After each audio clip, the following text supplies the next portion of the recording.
Bienvenue, si vous nous rejoignez, nous allons ouvrir une page gastronomie. Alors si je vous dis le Mia, on est d'accord qu'on danse le Mia? Eh bien, grâce à Loïc Ballet, on peut danser avec. Hein. Voilà, et j'apprends qu'on peut également manger du Mia. Vous nous emmenez où ce matin, Loïc? C'est énigmatique. Alors, vous savez, toute cette semaine, on va faire les spécialités de montagne. Très bien. Parce que je manquais un petit peu de côte, donc j'ai changé de avez plateau. des cuisses en on béton, change de là. vitesse de plateau et hop, on prend un peu d'altitude. Direction les Pyrénées. Ouais. Là, on va dans l'Ariège. On est toujours dans le sud-ouest. On y était samedi dernier. Mais là, l'idée, c'est qu'on va parler du Mia. Le Mia, en fait, c'est une spécialité. C'est un peu pour toutes les personnes des Pyrénées. C'est un parfum d'enfance. C'est-à-dire, c'est la Madeleine de Proust. C'est le plat que vous préparez votre grand-mère. Voilà, c'est vraiment ça, en fait. C'est-à-dire, le Mia, c'est un produit à la base très populaire qu'on faisait dans les fermes, qu'on faisait à partir de farine de maïs.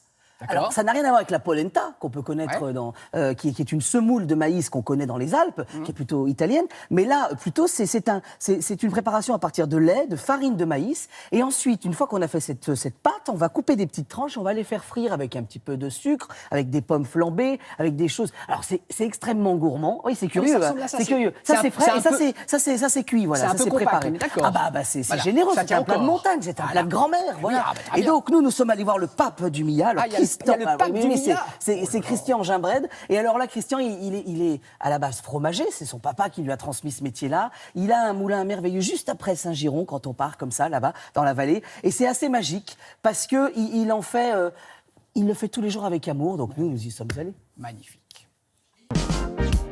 You know I looked for another love. I was searching for another clue, but I was trying to find another you. Ah, alors, Christian, le fils, et Claude, le père. Bon, alors là, moi, je viens chercher du Mia. Est-ce qu'il y en a? Il est là, c'est ça? Ah, devant vous. Alors, le Mia, on le trouve dans les fromageries, en fait, en Ariège? Alors, le Mia, à cette saison, vous le trouverez partout. Vous avez en fromagerie, vous avez les petites charcuteries, les boucheries. L'ariégeois, c'est le jaune.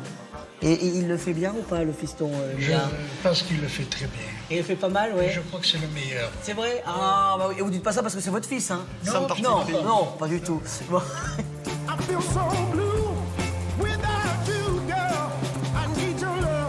Et là, oh, le parfum, déjà, ça sent le maïs, en fait, hein?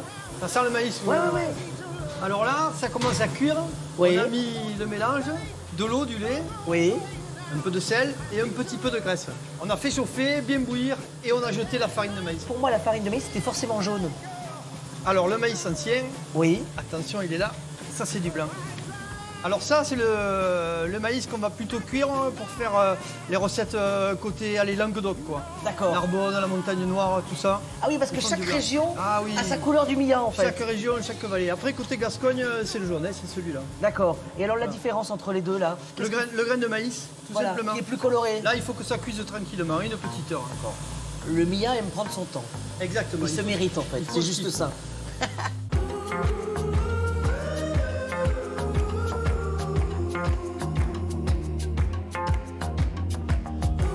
Tout ce qu'on voit là, c'est l'Ariège, c'est ça? Oui. Et le jeune homme là au-dessus là? Magnifique maille de Bullard. Maille de Boulard. Il est à quelle altitude à peu près? Allez, disons un peu moins de 3000. Quand même, là, c'est peut-être la recette la plus simple et la plus facile justement à réaliser. On coupe le Mia, ok. Les tranches 1 cm à peu près. Très bien. Voilà. Plus fin, c'est plus croustillant et plus épais, c'est plus moelleux. Voilà, il faut un feu un peu vif pour que ça dore bien. Ça va être vite fait. Hein. Est-ce que le feu du triporteur vous va, Christian? Un petit peu de vent. Ah, d'accord. Ça, j'y suis pour rien. Ça, c'est l'Ariège, hein. C'est pas moi. Hein. Ah, c'est une brise, il la faut. Tranquillement, on va se mettre les pommes. Faut pas trop qu'il soit cuit, hein. C'est ça, c'est juste bronzé en fait. Les faire un peu fondre, que ce soit fondant. Il est beau le Mia? Ouais, là, il est beau. Vous êtes content de votre Mia aujourd'hui ou pas? Il est bien joli. Bien doré. Et alors flambage. Oh oh! Ça sent le cramé, je crois que je me suis brûlé le pull. Moi je me dis que pour l'ascension des Pyrénées, on est prêt là. Allez, on déguste ça. On garde le triporteur, on y va à pied plutôt. Hein. Les raquettes. Et en raquette. Les raquettes. Il écoutez, très sincèrement, Loïc, je ne connaissais pas. C'est Ça a l'air gourmand. délicieux. Ça fait envie. Donc on est d'accord. Ah oui, et donc c'est salé ou sucré. Ah oui, c'est salé ou sucré. Alors souvent, c'est vrai que les préparations, moi je le préfère quand même sucré, parce que quand vous allez mettre le lait avec la farine, ça cuit pendant quand même 1 heure quand même. Là, vous allez mettre un petit peu de vanille, un petit peu de cannelle, des choses comme ça. Là, c'est tout de suite gourmand. Puis c'est vrai que le côté flambé marche plutôt bien avec le rhum. Voilà. Bon, Voilà. eh bien, écoutez, merci. Le Mia en Ariège, mais aussi dans le reste de l'Occitanie aussi. Voilà. Très bien, on vous retrouve cette semaine pour poursuivre ces recettes de Exactement. montagne. Ah bah là, on va dans les Alpes. On se retrouve jeudi. Très bien, merci, le rendez-vous est pris. Allez.